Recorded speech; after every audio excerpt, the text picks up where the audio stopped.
देवांश जी मथुरा से। महाराज जी राधे राधे, आपके चरणों में कोटि कोटि प्रणाम।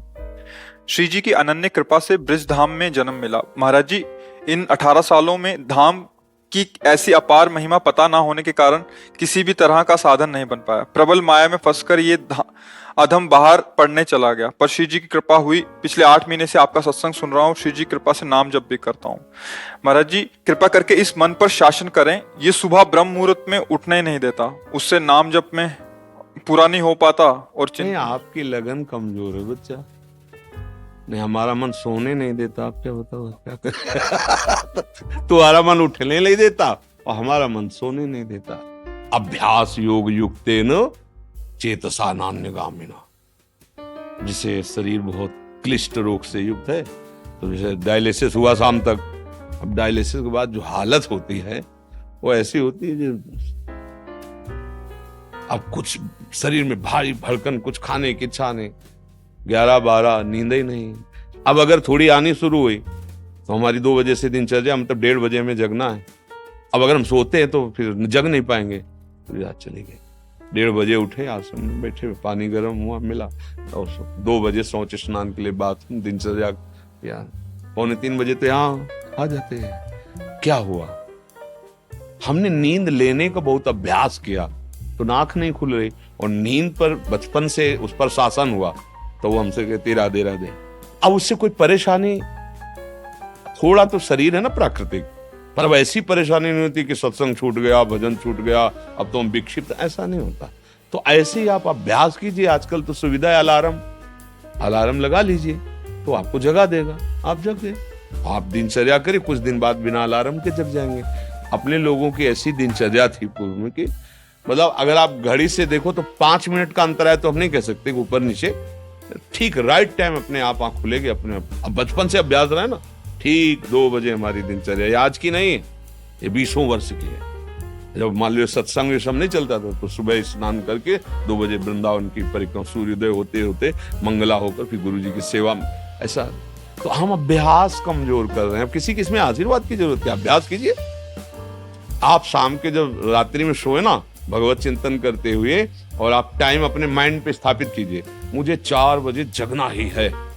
4 बजे आपकी घंटी बज जाएगी दिमाग की, फिर आप करवट लेके सो जाए, वो आपकी बात अलग है। अगर आप सच्चा संकल्प करेंगे तो आप देखना जग जाएंगे, क्योंकि अंदर ही भगवान बैठे हुए हैं। चेतना है, अच्छा 4 बजे, और आप 1 साल अभ्यास कर लीजिए 4 बजे, फिर इसके बाद आपको 4 बजे के बाद नींद ही नहीं आएगी, आपको नींद खुल जाएगी। अभ्यास योग युक्तेन, ये नींद है, भोजन है। अब जैसे भोजन है, रोज आप आधा कवल बढ़ाते चले जाइए, धीरे धीरे डाइट बहुत अच्छी बढ़ती चली जाएगी, और आप घटाते जाइए तो 1 रोटी 2 रोटी में आपका काम चलने लगेगा। 2 रोटी दाल, थोड़ा सा संयम नियम से चलो, बहुत अल्प आहार करने लगोगे, स्वस्थ शरीर रहेगा।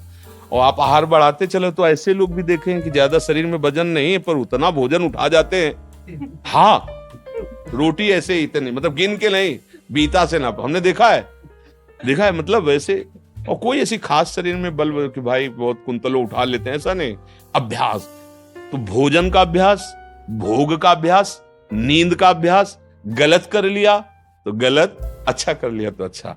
अब जैसे संयम, ब्रह्मचर्य, वर्षों स्वप्न दोष भी नहीं होगा। आपने आदत बिगाड़ ली तो अब ना करो तो भी आपका ब्रह्मचर्य नहीं रहेगा।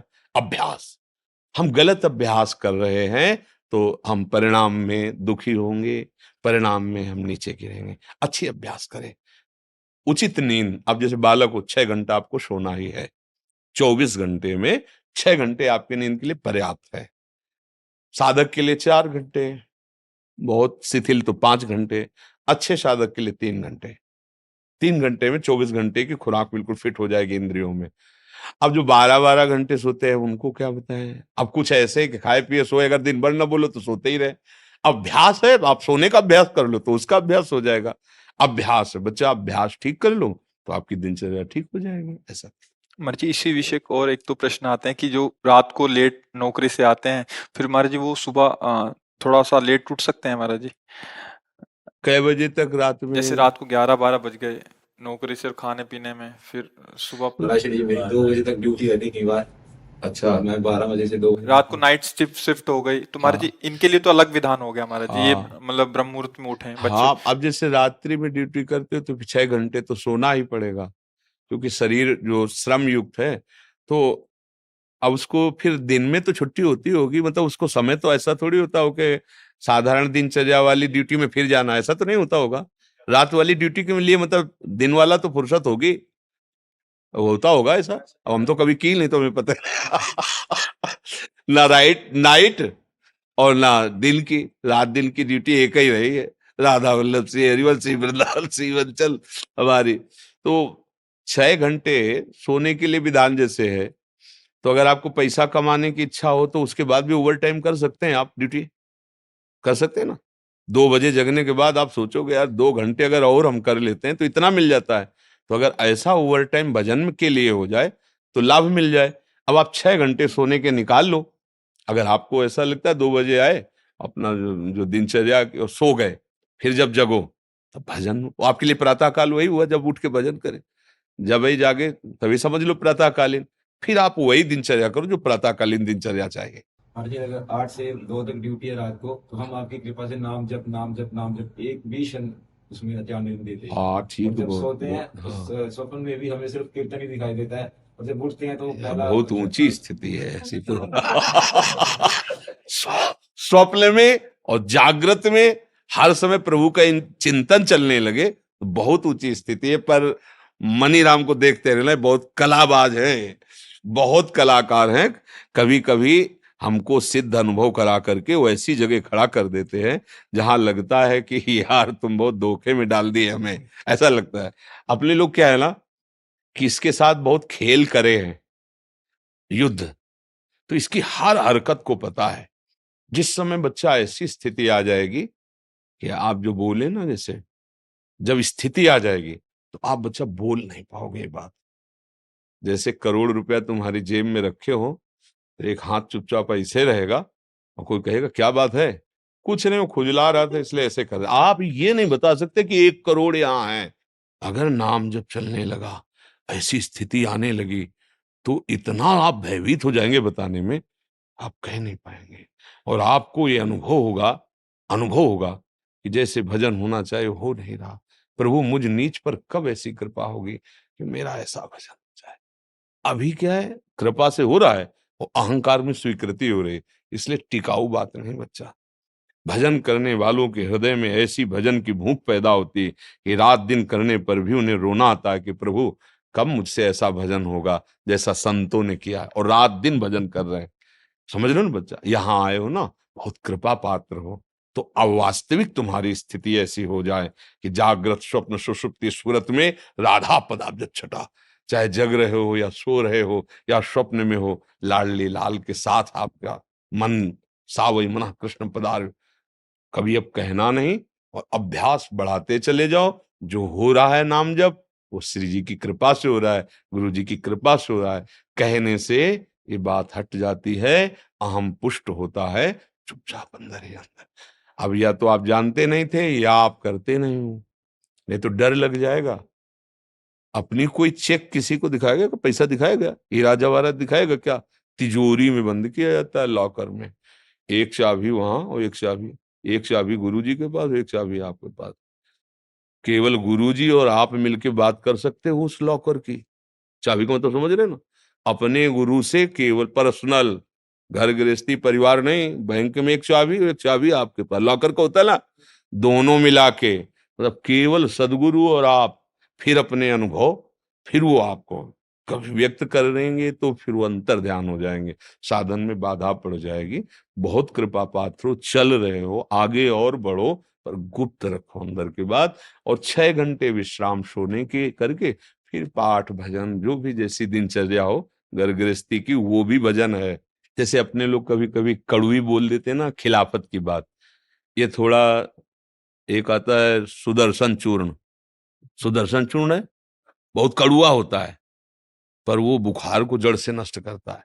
तो अब सचिव वैद गुरु तीन जो, प्री बोले भयास, राज धर्म तन तीन कर होई बेगही नाश।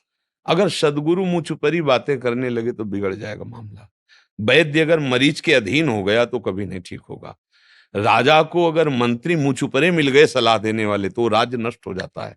इसलिए जैसे अपने लोग हैं ना, तो आप हमारे मित्र हैं, आप हमारे बच्चे हैं, आप हमारी आत्मा हैं। जैसे भी भाव से, व्यवहारिक भाव से भी, परमार्थिक भाव से आपको वास्तविक मार्ग मिल जाए, आप वास्तविक सुख में पहुंचे। इसलिए हो सकता है कि कभी आपके प्रतिकूल कठोर वचन, ए नाटक कर रहे हो, आप सच्चे चल रहे हो, आप सोचोगे मैं तो जप रहा हूं, फिर महाराज जी डांट क्यों रहे हैं? नाटक। जो आपका अहम जाल बिछाना चाहता है, खत्म कर। है कुछ नहीं, मैं बड़ा भजनानंदी, चुप बैठ, खत्म। अब वो सुरक्षित हो गया, जो था माल वो पूरा सुरक्षित हो गया, कोई नहीं लूट सकता। अब अगर आप प्रतिकूल सोच गए, मतलब यार बाबा से हमने प्रार्थना की, बाबा ने हमें दबका दिया, भजन तो करते ही हो कुछ, दूसरे को तो माला पहना देंगे, जो मैं भजन करता हूं मुझको दबका दिया। ये तभी कहा दुर्गमो, संतों का समागम बड़ा दुर्गम है। जब देखा जाता है ना, जैसे मान लो एक आदमी बिल्कुल गंदे आचरण करता है और उसने कहा कि आज से मैं गंदा आचरण छोड़ता हूं, बस ये है कि हम 10 मिनट नाम जपेंगे राधा राधा, शाबाश, बारे बहादुर, हम्म, चिंता मत कर, हमारा साथ है। 10 मिनट जब, अब आप 6 घंटा जप रहे हैं, अच्छे आचरण कर रहे हैं, अब आपसे हम नजर टेढ़ी करके बात करेंगे तो आपको लगेगा यार वो शराब भी पीता था, मांस भी खाता था, आज बात करो, 10 मिनट की शाबाश बोल दी, और 6 घंटे जब करते फिर भी हमारे, क्योंकि अभी 24 घंटे पूरे कराने हैं आपसे, फिर पूरा जीवन आपका भगवत स्वरूप बनाना है। जैसे लड़का कोई नया है ना, और बस स्कूल में और ऐसे गोली खींचे, ऐसे डंडा बना दे, तो टीचर क्या कहता है? वाह शाबाश शाबाश, बहुत अच्छा। और अगर साल भर उतने ही करता रहे तो छड़ी लेके फिर वही गोली डंडा, वही आगे बढ़, का खा गा घा अंगा, अभी तो ज्ञा तक पहुंचला है। ऐसे जब संत समागम में कभी उनका कड़ुआ वचन, उनकी डांट लगे, तो अंदर से सोचना चाहिए भगवान हम पर बड़े कृपालु हैं, हमारी रक्षा कर रहे हैं, वो हमें अपना मानते हैं। डांट किसको लगाई जाती है? जिसे प्यार किया जाता है। हमारे ऊपर बड़ी कृपा है कि संत जन हमें अपना बच्चा मानते हैं, अपना मानते हैं, और डांट लगाते ना कभी प्रतिकूल क्योंकि माता कभी प्रतिकूल कैसे बच्चे के सोच सकती है, ऐसे सदगुरु कैसे प्रतिकूल सोच सकता है? ऐसे